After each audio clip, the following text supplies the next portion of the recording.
This bunch were whispering excitedly too, and he couldn't see a single collecting tin. It was on his way back past them, clutching a large donut in a bag, that he caught a few words of what they were saying. The Potters. That's right. That's what I heard. Yes, their son, Harry. Mr. Dursley stopped dead.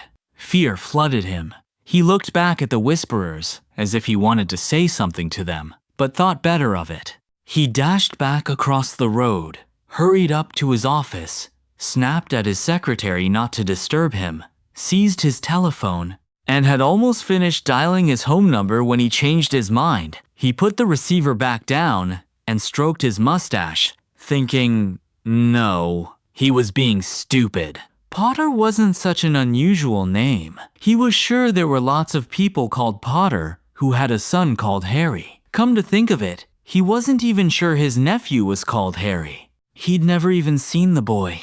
It might have been Harvey or Harold. There was no point in worrying Mrs. Dursley.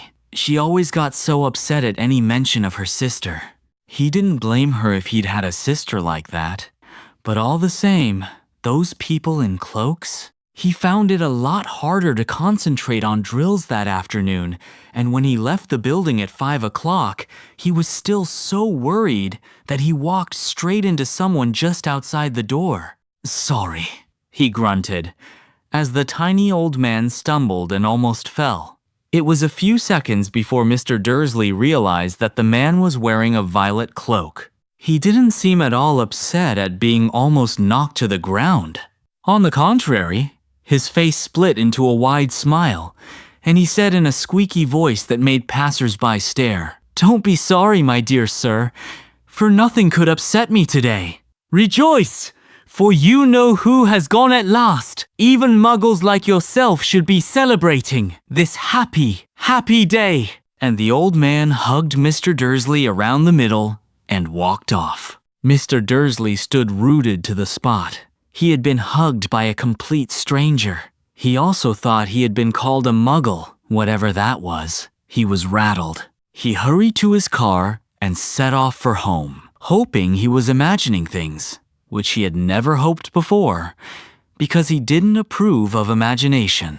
As he pulled into the driveway of number 4, the first thing he saw, and it didn't improve his mood, was the tabby cat he'd spotted that morning. It was now sitting on his garden wall. He was sure it was the same one. It had the same markings around its eyes. "Shoo," said Mr. Dursley loudly. The cat didn't move. It just gave him a stern look. Was this normal cat behavior?